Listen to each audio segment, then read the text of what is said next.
Estamos haciendo un estudio sobre la vida de Esther, se llama Despierta Esther, porque Esther es la clave en esta historia, cómo Dios la usa para cambiar la situación por completo. Y vemos al pueblo judío que está bajo amenaza de destrucción y aniquilación. Y como versículo inicial vamos a usar Esther capítulo 9, versículos 24 y 25.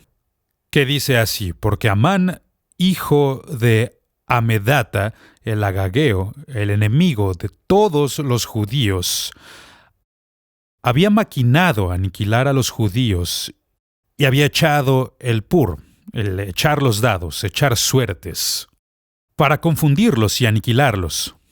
Pero cuando Esther se presentó ante el rey, éste ordenó por escrito que el malvado plan maquinado por Amán contra los judíos debía recaer sobre su propia cabeza, y que él y sus hijos fueran colgados en la horca. Esta particular lección lleva por título La Iglesia Victoriosa. La Iglesia Victoriosa. Y lo que vemos aquí es cómo Dios usó la vida de esta joven judía, que además era esclava, para vencer a un enemigo muy poderoso. Amán era un hombre muy poderoso, muy peligroso. Él odiaba a los judíos y de hecho era lo que llamaríamos hoy un primer ministro. En Persia se le había elevado a esa posición. Y no solamente tiene este cargo de primer ministro, sino que tiene mucho poder. Él lleva el sello del rey. Es una señal de que puede crear leyes y publicar leyes. Y cuenta con todo el apoyo del gobierno para publicar cualquier ley que se le ocurra y que él quiera. Era un hombre poderoso. Y de hecho Amán es una buena ilustración del anticristo. Existen 3 áreas en su vida que yo veo claramente cómo se identifica con el anticristo. La primera de estas áreas es el valor numérico, es decir, en estos días, en esta época que estamos analizando aquí, no operaban con el sistema numérico con el que operamos en la actualidad. Lo que ellos usaban eran símbolos y letras. Le asignaban cierto valor numérico a las letras. Cuando lees las palabras Amán el malvado, la suma de estas letras es 666.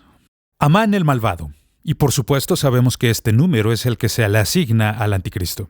Ese es el número de la bestia. Otra manera en que Amán se identifica muy bien con la figura del anticristo es la siguiente. Amán tuvo 10 hijos. 10 hijos que le apoyaban, así como el anticristo va a tener 10 reyes. 10 reyes que van a otorgar su poder para establecer el trono del anticristo. Apocalipsis capítulo 17, versículo 12 habla de estos reyes. Y vemos también que Amán tiene este deseo megalómano de llegar a ser adorado. Amán tiene el deseo de ser adorado, así como el anticristo tendrá ese deseo también. Apocalipsis 13:8, el anticristo va a dar la orden para que todos se inclinen y le adoren. Entonces, todas estas cosas juntas hacen de Amán una perfecta ilustración de lo que el anticristo llegará a ser en el futuro. Y hay algo que tenemos que entender muy claramente. Amán es la persona que lleva consigo el sello del rey. Lo cierto es, tenemos que llevar el anillo en el dedo correcto. O muy pronto, el nudo estará en el cuello incorrecto. Y eso es lo que ocurre aquí. Como Amán tiene todo el poder, está decretando leyes y está dándole poder a estas leyes por medio del sello del rey. Él quiere matar a Mardoqueo. Quiere colgarlo en esta horca que mandó a construir para que fuera un espectáculo público. Hay que llevar el anillo en el dedo correcto. La historia termina, por supuesto, con el anillo en el dedo de Mardoqueo. Así que esta es la historia sobre cómo esta jovencita, esta mujercita, fue capaz de destruir a esta poderosa bestia. ¿Quién habría imaginado siquiera que fuera posible que esta frágil novia pudiera derrotar a esta terrible bestia? Pero lo hizo. Y yo creo que esto debería ser de ánimo para todos nosotros, y esto lo digo porque vemos los poderes de este mundo y vemos las fuerzas del mal y vemos todas estas cosas. ¿Qué podemos hacer? Y podemos mirar a Esther, porque Esther fue capaz de vencer al maligno. Y quiero que veamos cómo es que logró hacerlo. ¿Cómo pudo Esther derrotar a Amán? Veo 4 formas en que logró hacerlo. 4 principios poderosos que ella puso en movimiento y que lograron cambiar la historia. Este es el primero. La humildad es mayor que el orgullo. La humildad es mayor que el orgullo. La verdad es que el orgullo fue la caída de Amán. La Biblia nos dice que el orgullo precede a la caída y que el espíritu orgulloso precede a la destrucción, y eso es muy cierto. Es un principio bíblico. Esther muestra gran humildad. Amán, por otro lado, muestra gran arrogancia. Orgullo, le encanta alardear, y esto podemos verlo en Esther 5:11. Hace alarde incluso delante de su propia esposa y sus hijos. Él siempre está haciendo alarde de sí mismo, está exaltándose a sí mismo. De hecho, en Esther capítulo 6, versículo 6, y este es uno de esos giros algo cómicos en esta historia, Amán está entrando y está a punto de pedirle al rey que cuelgue a Mardoqueo. Mientras tanto, el rey está pensando en cómo puede honrar a Mardoqueo porque le salvó la vida. Entonces el rey pregunta a Amán, ¿qué podemos hacer para honrar a alguien a quien el rey quisiera honrar? Amán piensa en sí mismo. Él piensa lo siguiente, ¿a quién más querría honrar el rey si no es a mí? Y Amán se vuelve loco, se le va la olla por completo. Y le dice al rey, el rey tendría que darle un caballo a esta persona, un caballo que él haya montado antes. Pónganle una corona real, pónganle ropas reales, que el más noble de los nobles del rey esté paseando a este hombre por las calles y diga, así se va a hacer al hombre a quien el rey quiera honrar. Y entonces Amán pierde la cabeza y hace todas estas peticiones tan insulsas y grandes. Eso es lo que debería hacer. Y el rey dice, qué buena idea. Haz lo que acabas de decir, hazlo pero con Mardoqueo. Como puedes ver, este fue el principio de su caída, porque el orgullo antecede a la caída. Y por supuesto, Amán va a estar rogando, muy pronto, rogando a los pies de uno de aquellos a quienes quiso matar. Muy pronto va a estar rogando a los pies de la reina Esther, por favor, perdóneme la vida, porque él se da cuenta de que el mal que él planeó a otros pronto le va a sobrevenir. Entonces es humildad. La clave es la humildad, y Esther la tuvo. La humildad es mejor que el orgullo, y espero que estas palabras vayan a grabarse en tu corazón, porque no es así como opera el mundo. El mundo opera bajo un principio distinto. Nosotros exaltamos a los más grandes entre nosotros. Jesús dijo, esto no funciona así en mi reino. ¿Quieres ser grande en el reino de Dios? Sé un siervo. ¿Quieres ser el jefe, el número 1? Entonces sé un esclavo. Eso fue lo que hizo Jesús. Él no vino aquí para ser servido, no. Él vino aquí para servir. Vino a humillarse y dar su vida en rescate por muchos. Y este es el primer principio que Esther usa y que logró vencer el odio brutal de Amán. La humildad es mayor que el orgullo. Veamos un segundo principio. El segundo principio que veo que Esther empleó es que el amor es mucho mayor que el odio. El amor es mayor que el odio. Amán estaba consumido con pensamientos diabólicos, un odio diabólico y un deseo por la destrucción de los judíos. Eso fue lo que lo motivaba. Él vivía para odiar, él vivía para destruir a los demás. En el libro de Esther, Amán es llamado 5 veces el enemigo de los judíos. Por eso era reconocido, por este odio que él tenía. Le consume el deseo de destruirlos a todos, porque son ellos el único obstáculo entre él y sus ambiciones políticas. Él quiere ser adorado, él quiere ser reconocido. Él desea ser exaltado y cuando ve que nunca lo va a lograr, que nadie le va a dar esa exaltación que él desea, entonces se ve muy determinado a destruirlos a todos. Pero el amor es mayor que el odio. Y en esta historia, Amán no solo es poderoso, también es un diplomático. Un diplomático es una figura política. Él es el primer ministro, tiene el apoyo del ejército, los generales están con él y también es un hombre muy, muy rico. Él tiene muchísimo dinero y eso le da mucha influencia. ¿Cómo podría una pobre niña, judía y huérfana, sobreponerse a las estrategias de este poderoso hombre? Lo hizo mediante el amor. El amor. Y cuando se trata de el punto en que la historia cambia por completo, se trata del amor, porque el amor ganó el día. Es lo mismo en nuestra vida. El amor es mayor que el odio. He visto mucha gente que está consumida por el odio. Están tan amargados y están envenenando a quienes los rodean. A nadie le gusta estar alrededor de gente así. Es la gente que ama. La gente que ama a los demás y que lo hace con un amor incondicional, en verdad. No se preocupan por ellos, sino por sí mismos. Es así.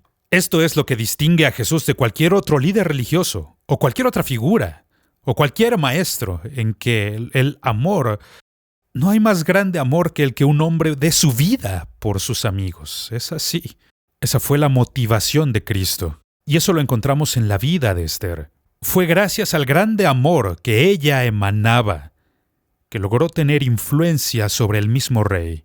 Y fue así que el rey extendió su cetro dorado hacia ella. Veamos un tercer principio. Un tercer principio sobre cómo veo que Esther pudo ganar y superar a Amán. La bestia. La verdad es mayor que las mentiras. La verdad es mayor que las mentiras. Vamos a repetirlo hasta el cansancio. La verdad es mayor que las mentiras. Algunas cosas que he notado sobre las mentiras es que las mentiras viven una vida muy corta. ¿Por qué? Porque tarde o temprano la verdad saldrá a la luz. Y cuando la verdad se revela, las mentiras se caen. Se caen como una casa de naipes. Ya no existen. Porque ya podemos ver la verdad.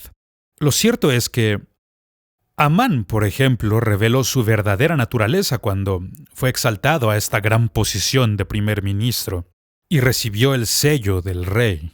Es ahí cuando comenzamos a descubrir quién es este hombre en realidad. Este hombre es un hombre muy pequeño en una gran posición. Y estas son algunas de las cosas más difíciles de superar en esta vida, el tener a un hombre como Amán, un hombre muy pequeño que nunca debió llegar ahí. Pero al ser puesto en esa posición, abusa de ella, porque solo piensa en sus propios intereses. Él era un hombre de engaño. Esto lo encontramos en Esther capítulo 3, verso 8. El tipo engaña hasta al rey. De hecho, le miente al rey porque él le dice medias verdades. Te diré algo, una verdad a medias es una mentira completa. Y está dándole al rey suficiente información para manipularlo. Pero era un engaño. Pero la verdad es mayor que las mentiras. Lo que Amán hace aquí, en este capítulo 3 de este libro, es apelar a la ambición del rey. Promete darle mucho dinero.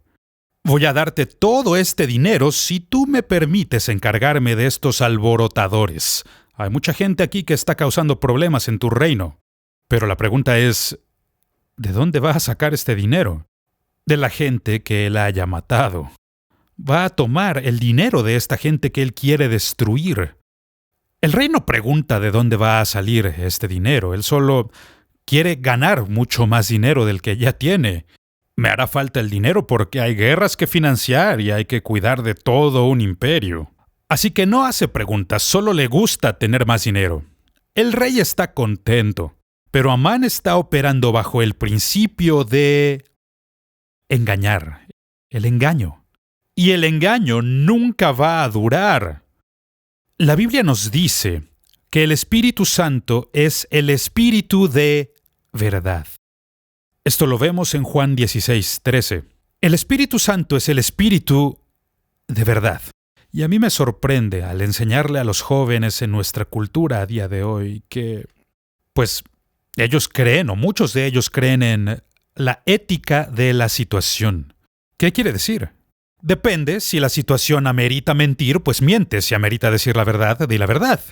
No. La Biblia dice que el diablo es el padre de mentira. Él fue el primer mentiroso, así que si tú estás mintiendo, no estás actuando como Dios. Actúas como el diablo. El Espíritu Santo es el Espíritu de verdad. Lamentablemente existen jóvenes que lo único que hacen, se inventan películas enteras. Por ejemplo, alguna vez escuché a alguno decir, ¿qué harías si vienen a la iglesia y vienen con muchas armas y preguntan, ¿hay cristianos aquí? Si tú eres cristiano y les dices, sí, yo soy cristiano, te matan. Quiero decirte, si alguien viene con armas, tú no los vas a poder detener. Solamente Dios podría detener a alguien en esa situación. Pero, ¿quién dijo que toda pregunta es de respuesta binaria, es decir, de sí o no? Ahí es donde entra la sabiduría. Jesús era el amo absoluto de estas situaciones. Cuando le preguntaron, por ejemplo, ¿hay que pagar impuestos, sí o no? Esta es una pregunta binaria, sí o no. Pero él no responde con sí o no. Lo que él dice es, tráiganme una moneda. ¿De quién es esta imagen que aparece en la moneda? Ahora, precisamente esto es sabiduría. No, siempre está bien hacer el bien. Verdad. La verdad debería ser la marca de todo creyente. Deberíamos ser conocidos por siempre ser veraces, por siempre decir verdad. Jesús nunca te va a mentir, amigo mío, y no deberíamos estar mintiéndonos los unos a los otros. Ahora, en esta historia, el rey enfurece cuando se entera de lo que Amán quería hacer. No solamente maquinar para matar a Mardoqueo, el hombre quien le salvó la vida, sino también a la reina Esther y a todo su pueblo. A él le enfureció esto porque ahora él ha aprendido la verdad. Y esta verdad no era lo que Amán había dicho. Vas a prosperar, vas a recibir mucho dinero, vas a ser muy rico. La verdad es que el rey iba a sufrir todo tipo de perjuicios, todo tipo de daños, a menos que este plan diabólico fuera destruido. Verdad. La verdad es más grande que las mentiras. Y tenemos que aprender a vivir por el espíritu de verdad. Quiero darte un cuarto principio que veo en esta historia. En nuestra cultura, nosotros no ponemos un gran énfasis en esto simplemente porque intentamos ocultarlo de todo mundo. No queremos que nadie pueda verlo. Pero este principio es que el espíritu es mayor que la brujería. Brujería. Y la brujería en muchos de los países que he visitado está ahí, está en tus narices. Ni siquiera tratan de ocultarla. Mientras con nuestra cultura occidental hacemos todo lo posible porque nadie lo vea y hacemos que el diablo sea solo un personaje de historietas, solo una caricatura. Pero no, el diablo no es así. Eso no es él, no lo es.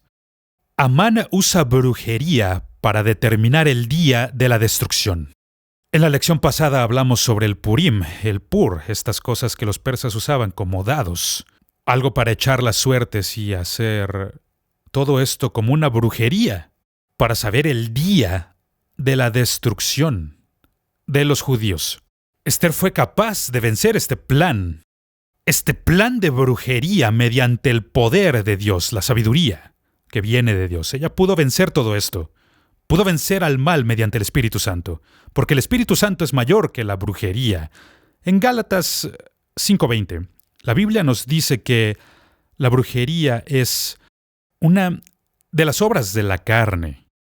Una de las obras de la carne, y este pasaje enlista algunas, de hecho varias de estas obras de la carne, adulterio, inmoralidad y homicidios y la brujería y todas estas cosas están enlistadas ahí como obras de la carne. Alguien ha dicho bien que la brujería se define mejor como intimidación, manipulación y dominación. Vamos a definir de qué estoy hablando. La intimidación. ¿Qué es la intimidación? Es el acto de intentar usar tu posición, tu poder, para obligar a la gente a hacer cosas que ellos no quieren hacer, pero tú quieres que ellos hagan. Intimidación. Dios no anda por ahí intentando intimidarnos, y vaya si podría hacerlo fácilmente. Pero Dios no es así para nada. Satanás, por otro lado, no la piensa dos veces para intimidarte. La intimidación, manipulación. La manipulación es el acto de intentar hacer o crear engaños, ser el que maneja los hilos, lograr que la gente haga lo que quieras, manipular la situación. Intimidación, manipulación y luego dominación.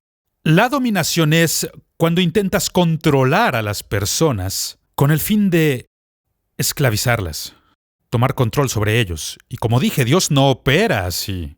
Para nada, el Espíritu Santo nunca opera de esta manera. Dios no nos hace sus esclavos. Al contrario, Él vino a darnos libertad. Dios no nos manipula. No lo hace. Él no intenta manipularnos. Eso es brujería.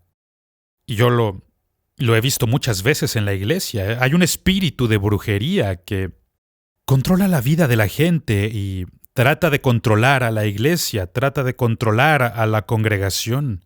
Ese no es Dios. Esa no es la obra del Espíritu Santo. Me encanta este pasaje del libro de Santiago. Santiago 3:17, que dice que la sabiduría que viene de arriba, primero es pura, luego es pacífica, y es respetuosa, y es dócil, llena de compasión, y da buenos frutos, es imparcial, y también es sincera. Esa, amigo mío, es la sabiduría de Dios. Esa es la sabiduría de Dios. Y es diametralmente opuesto a lo que la brujería provoca. La brujería es una fuerza poderosa y controla no solamente la vida de las personas o de las organizaciones, no. Aún las naciones pueden sucumbir ante el poder de la brujería. Pero el Espíritu Santo puede liberarnos de eso. El Espíritu Santo nos hace libres de esta intimidación, manipulación y dominación. El espíritu de brujería, eso es lo que operaba en la vida de este hombre, Amán. Pero con Esther encontramos la sabiduría que era de lo alto, esta humildad, este amor, esta gracia que es manifiesta en nuestra vida, la verdad que fue revelada a ella. Y gracias a ello, ella fue capaz de derrotar a la bestia. Es sorprendente. El rey entiende que puede depositar su confianza en Esther. Cuando te encuentras en una posición similar a la del rey, seguro hay pocos en quien puedes confiar. No puedes confiar en Amán, no puedes confiar en esas personas, porque te van a engañar, pero el rey descubrió que puede depositar su confianza en Esther, porque ella se interesa por él, no se interesa por sí misma, a ella le importan los demás.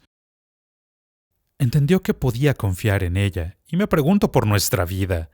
¿Somos el tipo de gente que Dios puede usar para liberar a otros?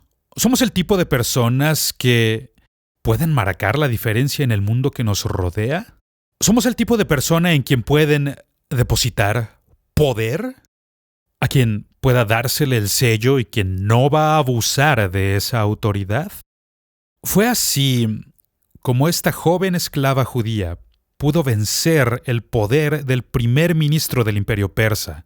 Y pudo hacerlo porque aplicó estos 4 principios divinos. Y que Dios nos ayude. Que Dios nos ayude a hacer exactamente lo mismo. A vivir como vivió Esther en un mundo tan oscuro. Con todo tipo de cosas brutales ocurriendo a su alrededor. Todo tipo de maldad y pecado y ambición. Pero ella lo superó todo, con un corazón puro. Lo superó todo y no sucumbió al espíritu de brujería. Es algo tristísimo, pero hay un principio en la vida que podrías aprender a aplicar en tu propia vida. Concéntrate en las cosas que son buenas, eso dice el apóstol Pablo. Piensa en estas cosas, medita en estas cosas y si hay algo bueno, digno de alabanza, digno de admiración, si hay algo virtuoso, piensa en eso, hazlo. Porque seremos como aquellas cosas en las que pensamos.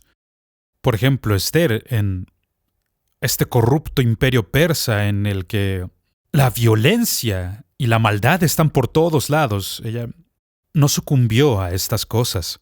Pudo sobreponerse y así pudo liberar a su pueblo. Y si Esther pudo hacerlo, tú y yo podemos. Nosotros también podemos vencer y Dios puede usar nuestra vida para bendecir a otros. Nosotros podemos marcar la diferencia en este mundo si seguimos el ejemplo que esta jovencita nos dio. Gracias a Dios por Esther. Ella se despertó y Dios la usó para liberar a su gente. Ella entiende que fue Dios quien la puso en esta posición y para este momento. Como dice la Biblia, quién sabe si has entrado a la realeza para este preciso momento, esta hora. Y creo que es lo mismo para ti y para mí. Nuestra vida no es ningún accidente. Dios nos puso aquí para este momento, por una razón. Cumplamos con nuestro propósito y seamos como Esther, esta joven y frágil novia que pudo superar a la bestia. Que Dios te bendiga en tu viaje cristiano.